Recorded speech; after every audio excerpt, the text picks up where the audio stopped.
Bobby Jindal, former governor of Louisiana and former principal advisor to the U.S. Secretary of Health and Human Services. All right, Governor, I'm just so worried that the next time we actually, like COVID wasn't actually a real pandemic, but like the next time we have an actual problem, no one's going to trust the people, even if they are right.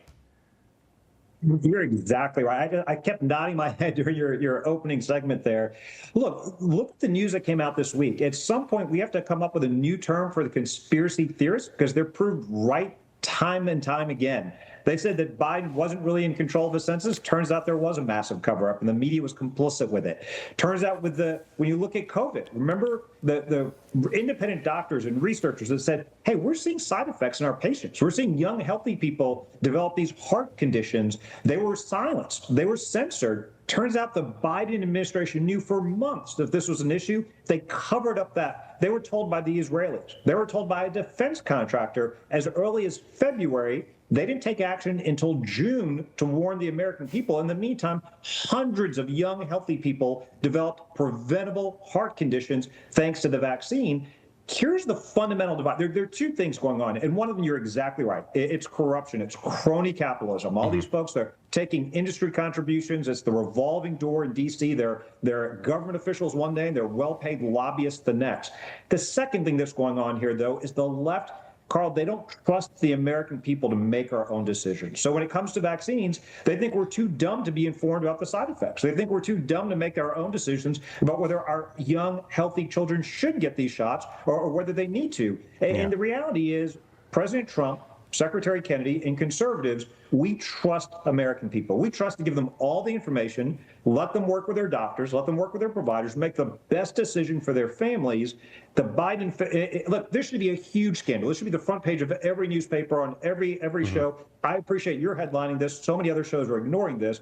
The Biden administration suppressed, they knew about the side effects. They suppressed public discussion of this. They censored it. That to me is one of the most shocking scandals we've seen in public health in the last several years. Well, and the other thing too is like it wasn't just on the vaccine. It's been a myriad of health issues worldwide. The WHO, perfect example of a bunch of people that I don't care about at all. And we're the first. This is the first time we've actually pulled out of RFK. Pulled out of the WHO with Donald Trump and basically was like, hey guys, we have nothing to do with this, pointing out that the COVID failures. He was in Argentina talking about building an alternative to the World Health Organization, one that actually works. Absolutely, Carl. This is something President Trump started in his first administration. Unfortunately, the Biden administration interrupted this initiative. Look, I make no apologies for our government, our leaders prioritizing the health of the American people first. That's what we elected them to do. That's what they should be doing with our taxpayer dollars. Many people want to give the WHO all kinds of powers and authorities. They want to give them the power that if there is a pandemic, they want to give them the power to declare public health emergencies. Some want to give them the power and get this to, quote, redistribute more equitably vaccines, medicines, protective gear across different countries, across different national lines.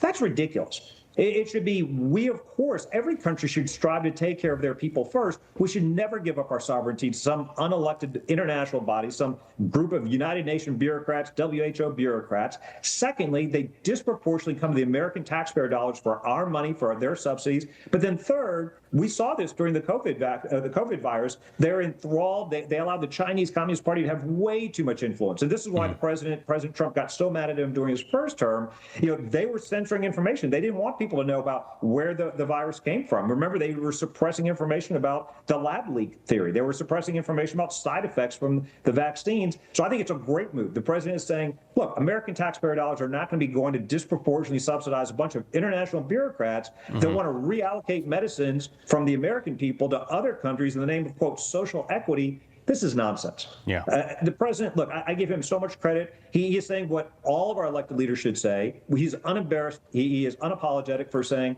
America first. Of course, the HHS should prioritize the health care of the American people. And look, we Americans, we're generous people. We will certainly help others to the extent of our ability, as much as we can, but we'll never give away our sovereignty to the United Nations. No. And we certainly always prioritize the health of the American people. Yeah, plus I don't like globalists and they don't respect the Second Amendment. All right, so real quick, the U.S., we're canceling $700 million in funding for a Moderna bird flu vaccine. And I was like, wow, that is probably the best money we've saved to date. Well, Carl, look, I applaud the Trump administration. The Biden administration signed a bunch of contracts, pushed a lot of funding as we're leaving. You had a segment earlier about Elon Musk. I'm just grateful they're looking at all this spending and saying these are real taxpayer dollars. Let's not just spend it just because the last group is spending it. One last real quick thought. You talked about food additives. You couldn't be more right. Talk about crony capitalism. The FDA is allowing companies to regulate themselves. We have over 6,000 additives in our food. Europe only has 400. If they can make Fruit Loops in Canada without the petroleum-based dyes, they can make healthy foods here for Americans. So you're exactly right. It's the crony capitalists have co-opted the government. Instead of looking out for us, they're looking out for their rich donors, and that's not right. Yeah, I mean, look, I'm gonna do what the institution should have done a long time ago. If it wants mood, it's a great meal. Bobby Jindal, Governor, we appreciate it, sir. Thank you, Carl. All right.